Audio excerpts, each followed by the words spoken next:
Joshua 1:9 says this, the first part says, "Have I not commanded you? Be strong and courageous." Guys, God calls us to be strong. He calls us to be courageous. He calls us sometimes to be the black sheep, to stand out when the world says hide, to speak the truth when the world says be content. What God calls us to do is walk in strength and walk in courage. But I think a lot of us choose to step away from being courageous because maybe we don't feel that courage. Maybe we look at ourselves and we say, how could I be courageous? How could I stand out and speak the truth? How could I represent who God is? I'm just me. I'm here to tell you this. What if courage is choosing to do what God has called you to do, even when you don't feel it?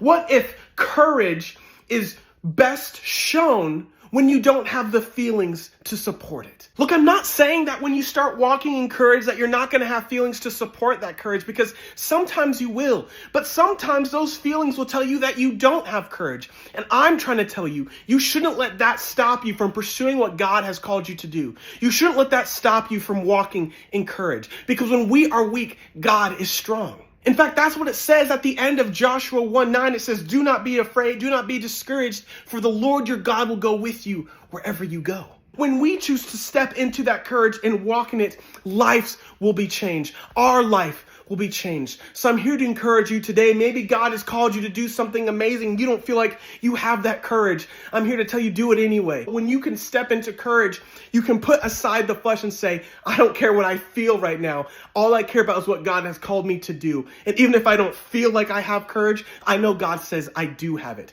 I just have to walk in it.